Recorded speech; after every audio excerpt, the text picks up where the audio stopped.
نحمده ونصلي على رسوله الكريم اما بعد۔ اللہ تعالیٰ نے مرد و عورت کو پیدا کیا ہے اور پھر یہ رشتہ قائم ہوتا ہے میاں بیوی کے درمیان۔ یہ آپس کی زندگی خوشگوار کیسے بنائیں؟ اگر شریعت کی تعلیمات اور اسلام کی ہدایات ہمارے سامنے ہوں تو زندگی کو خوشگوار بنانا بہت آسان ہے۔ تلخیاں نہیں پیدا ہوں گی، رنجشیں نہیں ہوں گی، جو زندگی گزرے گی وہ شاندار زندگی گزرے گی۔ شوہر کے لیے بیوی کی پیدائش کا جو مقصد اللہ نے بیان کیا ہے وہ مقصد تو مختصر جملے میں بیان کیا ہے، لیکن ہے بہت جامع اور بہت اہم ہدایات ہے۔ اگر بیوی اپنی پیدائش کے مقصد کو سامنے رکھ کر کے زندگی گزارے اور اپنی پیدائش کی غرض پر پورا اترتے ہوئے زندگی گزارے تو یاد رکھیے اس بیوی کا جو شوہر ہوگا وہ دنیا کا سب سے خوش بخت شوہر ہوگا، اور اس بیوی کا جو خاوند ہوگا وہ دنیا کا سب سے خوش قسمت خاوند ہوگا۔ اور اگر بیوی اس مقصد پر پورا نہ اترے، اپنی پیدائش کے مقصد کو بھول جائے تو اس شوہر کی زندگی جہنم کا ایک نمونہ بن کر رہ جائے گی۔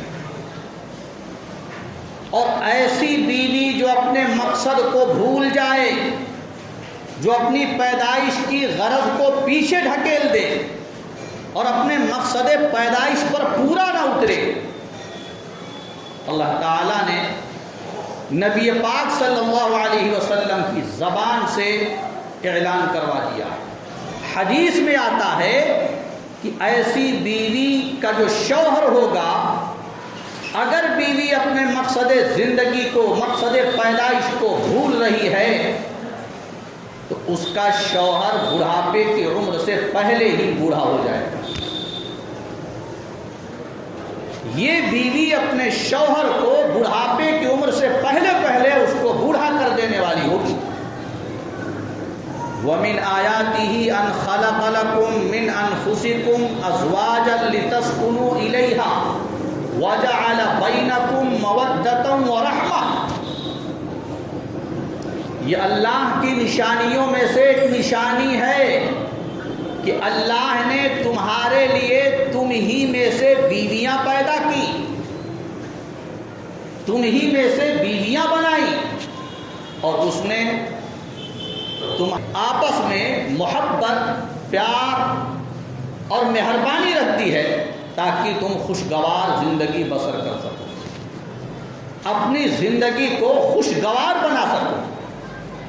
اس آیت کریمہ میں ہم غور کریں، اللہ نے کیا فرمایا؟ وَمِنْ آيَاتِهِ أَنْ خَلَقَ لَكُم مِّنْ أَنفُسِكُمْ أَزْوَاجًا لِتَسْكُنُوا إِلَيْهَا، کہ اللہ نے تم ہی میں سے تمہاری بیویاں بنائی ہیں تاکہ تم ان سے سکون حاصل کرو۔ بیویوں کی پیدائش کا مقصد کیا ہے؟ تاکہ شوہر کو سکون ملے، اس کو راحت ملے، اس کو چین کی زندگی میسر ہو۔ اگر بیوی اپنے اس مقصد پہ پورا اترتی ہے اور اس کی زندگی شوہر کے لیے باعث چین بنتی ہے اور اس کی زندگی شوہر کے لیے باعث نفع اور باعث راحت بنتی ہے تو ظاہر ہے اس کا نفع بیوی کو بھی ملے گا اور اس کا بینیفٹ شوہر بھی اٹھائے گا۔ بیوی اگر دیکھا جائے تو اللہ کی ایک عظیم نعمت ہے، اللہ کا ایک انعام ہے، اللہ رب العزت کا ایک تحفہ ہے، عطیہ ہے، گفٹ ہے۔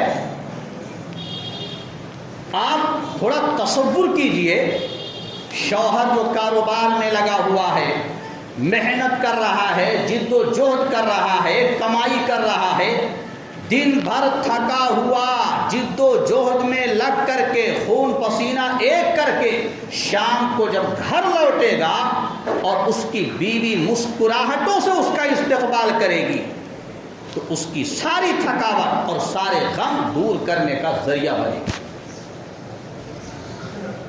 جو وفادار بیوی ہوتی ہے، وفا شعار بیوی ہوتی ہے، سمجھدار بیوی ہوتی ہے، وہ ان باتوں کا لحاظ کرتی ہے، شوہر کی اس محنت کا خیال کرتی ہے کہ دن بھر کا تھکا ہوا کاروبار میں لگ کر کے اپنے آپ کو کھپا رہا ہے، وہ آیا ہے، اب اس کے ساتھ محبت سے پیش آنا چاہیے۔ اور اگر بیوی مسکراہٹوں سے پیش آنے کے بجائے اسے کڑوی کسیلی سنانے لگے، تلخ لہجے میں اس سے گفتگو کرنے لگے، تو آپ اندازہ کیجئے ایک تو صبح کا گیا ہوا شوہر دن بھر کام کر رہا تھا، شام کو لوٹا ہے، اور اوپر سے بیوی کی یہ تلخ زبان اور یہ زبان درازی اس کے لیے تو بڑھاپے کا سبب بنے گی۔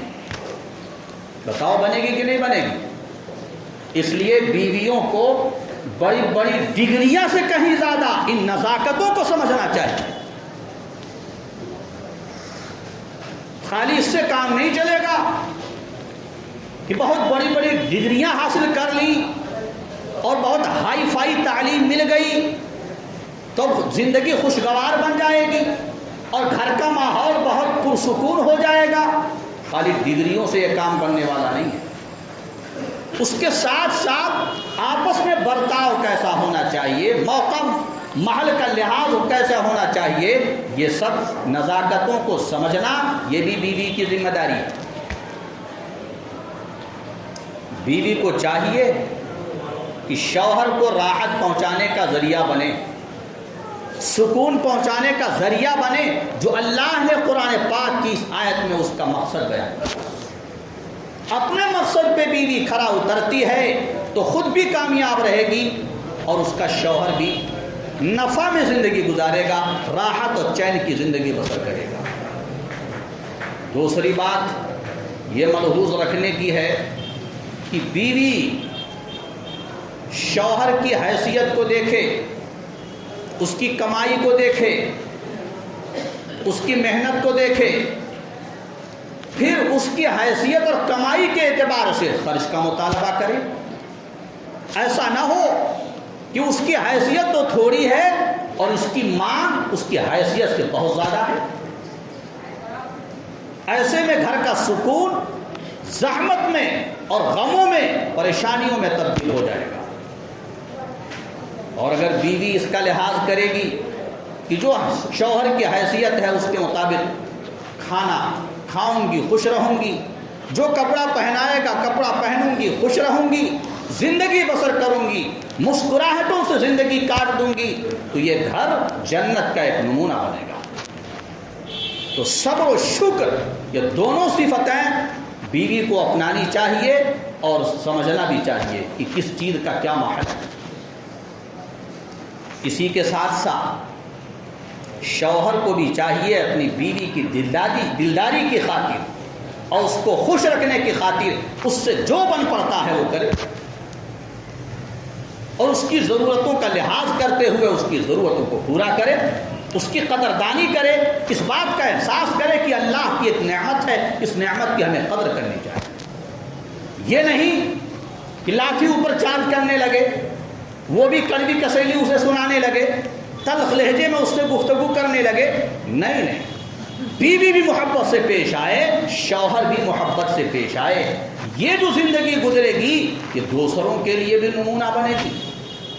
مجھے ایک واقعہ یاد ہے، امریکہ میں ایک جماعت گئی تھی،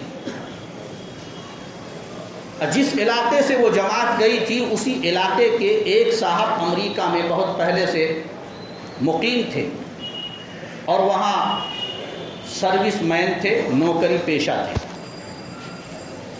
جب یہ جماعت پہنچی تو انہوں نے دعوت کی، گھر بلایا، ضیافت کی، مہمان نوازی کی۔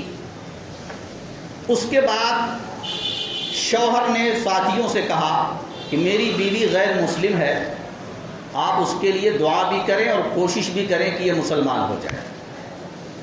چنانچہ جماعت کے ساتھیوں نے پردے کے پیچھے سے گفتگو کی، بیان کیا، اسلام کی خوبیاں اس کو سمجھایا، لیکن وہ مسلمان نہیں ہوئی۔ اسلام کی خوبیوں کو سننے کے بعد بھی وہ مسلمان نہیں ہوئی، اس نے انکار کر دیا کہ میں مسلمان نہیں ہوتی۔ لیکن شوہر کو اس بات کا احساس تھا کہ میری بیوی کسی طرح مسلمان ہو جائے، اس کے دل میں تڑپ تھی، فکر تھی۔ جماعت کے ساتھیوں نے اس کو محسوس کیا تو ایک تدبیر سوچی، اس کی تشکیل کی اور کہا چلو جماعت میں میرے ساتھ۔ بیوی نے اجازت دے دی، یہ گئے جماعت میں۔ وقت لگا کر کے یہ واپس آئے، گھر پہنچے، کچھ دن گزارے۔ بیوی نے اپنے خاوند سے کہا کہ جماعت کے ساتھیوں کو آپ بلا کے لائیں۔ چنانچہ یہ خاوند گئے اور ساتھیوں کو بلا کے لائے۔ اس عورت نے از خود یہ بات رکھی کہ میں مسلمان ہونا چاہتی ہوں۔